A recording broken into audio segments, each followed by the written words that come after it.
Сега бях нощна дежурна в нощта на 18 срещу 19, събота срещу неделя и целият ден на 18 на разположение на по-младата колежка.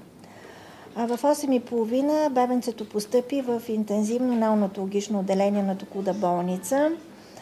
Веднага направи впечатление, че състоянието му е много тежко, с бледо жълта кожа, с един много болезнен плач. В епизодите, в които детето не плачеше, пъшкаше и стенеше, с затруднено дишане. Ние предварително бяхме подготвили ковиоз, източник на кислород и монитор, защото най-добре децата в тази възраст се наблюдават в ковиоз. Още при поставянето в ковиоза направи впечатление, че главата на детенцето е много уточна и кожата така с изразено ливиден цвят. Винаги при постъпването на едно новородено друга болница, той идва с провождащи документи. В случая това беше епикриза от болницата, която превежда детето. Докато дежурните акушерки в отделението включваха източник, на венозен източник за вливане на медикаменти, поставяха детето да му се мониторира сърдечната дейност и сатурацията. Това са основните жизнени функции. От епикризата на детето ми направиха впечатление две неща. Първо, много ниската стойност на хемоглобина, при която те са извършили първото кръвопреливане, което така ни кара да търсиме някъде кръвозагуба при детето. И на тях също има направо впечатление, че главата е уточна и с ливиден цвят. Веднага, още при първия преглед, опитах да опипам главичката. При всеки опит това да се случи, детето започваше да плаче много силно. Явно, че опита за палпация му причиняваше болка.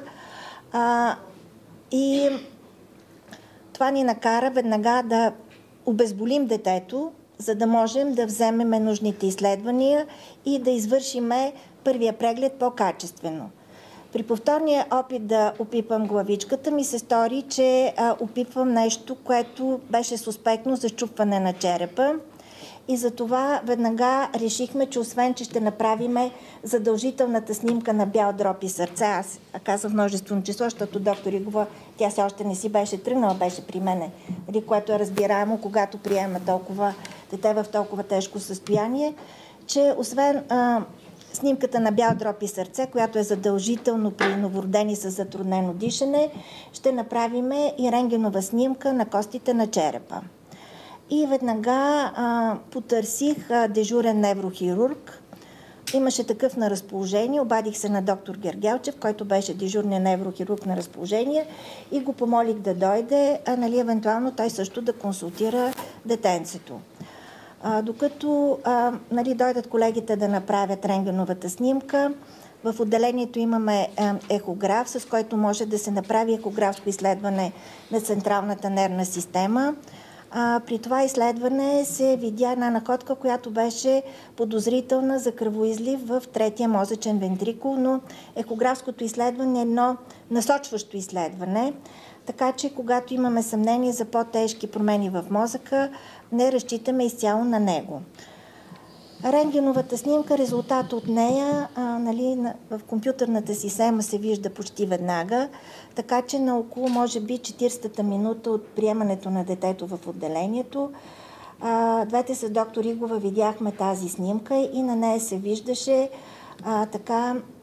фрактура на дясната черепна париетална кост. В този момент дойде и колегата неврохирург, който извиках от вкъщи. Той също видя снимката и в този момент се обадих и на доктор Масларска, за да... Аз при всички случаи щях да й се обадя, но се обадих веднага да кажа, че сме приели такова новородено, откъде сме го приели и с оглед на тази вече находка от рентгеновото изследване на черепа, какво по-нататъчно, по-високо технологично изследване на нервната система да направя, което да ни даде по-голяма диагностична стойност. И с нея обсъдихме и решихме да направим скенер на мозъка. Същевременно бащата на Никол вече беше дошъл да види къде е настанено неговото момиченце. Ние го пуснахме да я види. Разбира се, с него не сме дискутирали, без да имаме пълна яснота точно какво се случва тези неща. Само казахме, че състоянието на новороденото е тежко, че сме го обезболили и преспали, за да можем да го лекуваме. Другата така находка, която малко ни притесни, вече бяха станали готови лабораторните изследвания. Първо, че анемията не е компенсирана, т.е. детето продължава да има анемия, което състояние само по себе си в живота на новороденото е животозастрашаващо в тези първи дни. И че детето беше фебрилно с температура, което веднага ни започнахме комбинирано антибиотично лечение срещу евентуална инфекция. Обадихме се долу в отделението по образна диагностика. Оказа се, че там има лекар-рентгенолог, който може да извърши образното изследване. И веднага с транспортния ковьор свалихме бебенцето Никол да се направи скенер или компютърна аксиална томография на мозъка. За това се изискваше съгласието на бащата, което той даде писменно. Помолихме човека, даде това съгласие. И също така го помолих да изчака все пак да излезе и резултат от това образно изследване, за да може с него да обсъдиме по-нататък лечението на неговото дете. От това образно изследване се видя и там много ясно фрактурата на дясната париетална черепна кост, видя се изразения отток на меките мозъчни тъкани, но това, което беше по-важно, се видяха множествени огнища контузионни в мозъка, видя се силно изразен мозъчен отток и начално вклиняване на мозъчните тонзили, което състояние вече директно застрашаваше живота на Никол. След което колегата неврохирург също присъстваше на извършването на самото образно изследване, видя си супарахноидален мозъчен кръвоизлив. Той беше категоричен, че състоянието на новороденото не налага спешна неврохирургична интервенция. Всъщност аз основно за това го бях извикала, защото при някои случаи на мозъчни кръвоизливи трябва незабавно да се извърши неврохирургична операция, за да се спаси живота на детето. В случай се оказа, че не е такъв и че изцяло лечението трябва да е консервативно и много бързо. Вече като качихме обратно детето в отделението, бащата чакаше отвънка и колегата неврохирург с две изречения му обясни за какво се касае.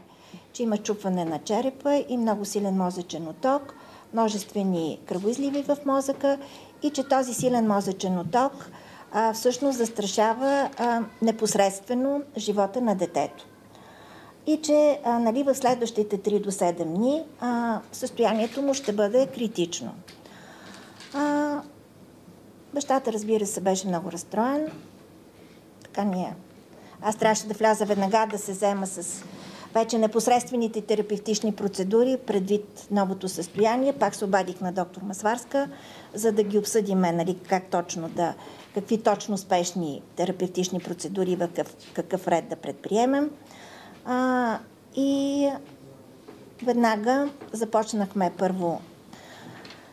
Поставихме детето на командно дишане, защото при толкова изразен мозъчен отток и начално вклиняване, във всеки един момент може да се засегне фатално центъра на дишането и детето да спре да диша. Така че то беше веднага поставено на командно дишане, за да имаме ние контрол върху дихателната функция. Беше допълнително седирано, за да се даде максимален покой на мозъка. И се започна лечението активно на мозъчния отток. Веднага се поръча допълнително кръв, за да продължи корекцията на анемичния синдром. И това са общо взето първите, реанимационни процедури, които предприехме и които продължиха цялата нощ и които продължиха и следващите дни при Никол.